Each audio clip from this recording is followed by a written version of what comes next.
नमस्कार, माझ्या चॅनलमध्ये सर्वांचं मनापासून स्वागत आहे। तर मी माझं सौभाग्य किचन रेसिपी ह्या चॅनलमध्ये सर्वांचं मनापासून स्वागत आहे। बघू शकताय आता मी शिमला मिरची बनवणार आहे।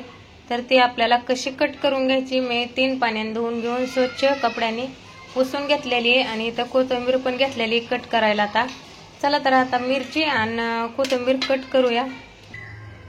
चला तर बघू शकताय ह्या पद्धतीची मी मिरची कट करून घेतलेली आहे। तर सर्व मिरची आपल्याला ह्या पद्धतीने कट करून घ्यायची। मी बी वगैरे काढलेलं नाही, बी काढल्यावर त्याची टेस्ट निघून जाते म्हणून मी बी काढलेलं नाही, त्याच्यातली मिरचीतली बी तशीच ठेवलेली मी। तर ही बघा, तर बघू शकता बी वगैरे सगळे तसेच आहे का, तर बी काढल्यावर त्याच्यातली टेस्ट निघून जाते आणि चव लागत नाही मिरचीला। चला तर आता ही मिरची आपण साईडला करूया। तर आता मी ही मिरची साईडला करत आहे। बी तशीच आहे ह्याच्यात। चला आता मिरची मी साईडला करत आहे। तर इथं घेतलेलं आहे मी एक दुसरं ताट, त्यामध्ये बघा कोथिंबीर कट करून घेतलेली बारीक। तर एक शेंगदाण्याची कुटाची एक वाटी घेतलेली आहे। तर 1 चमच मीठ पण घेतलेलं आहे।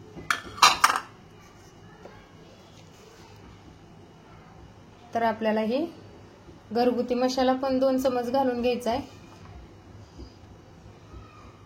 बघू शकताय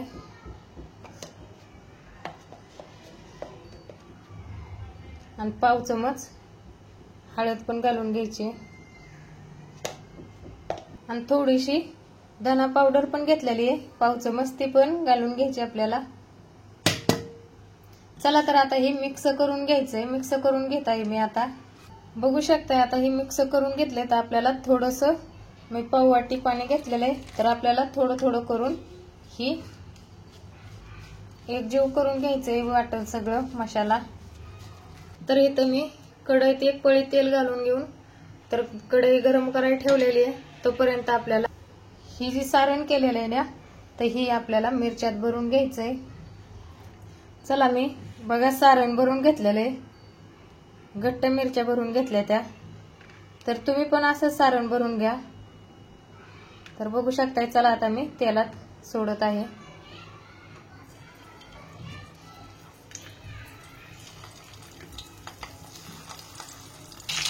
बघू शकताय आता हे आपल्याला फक्त पलटी मारून घ्यायचे। आता मिरच्याला पलटी मारून झालेली, तर आपल्याला थोडासा कढीपत्ता त्याच्यावरनं टाकायचा आणि परत एकदा पलटी मारून घ्यायची। त्याला फ्राय करून घ्यायचे त्या नुसत्या। चला तर आता ह्याच्यावर मी झाकण ठेवत आहे। तर 3 ते 4 मिनिटं ह्याच्यावर झाकण ठेवायचंय। चला तर आता मी झाकण काढत आहे, बघूया। वाव, काय मस्त शिमला मिरची शिजली गेली। स्लो गॅस करायचा। मिरची आपण परताय टाकले का, म्हणजे फ्राय व्हायला टाकले का, तर स्लो गॅस करून त्याच्यावर फ्राय व्हायला टाकायचे।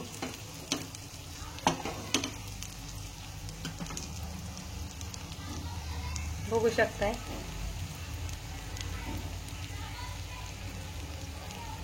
किती भारी मिरची शिजली गेली। चला तर इथेच मी ब्लॉग खतम करत आहे। लाईक, कमेंट, शेअर, सबस्क्राईब करा विसरू नका।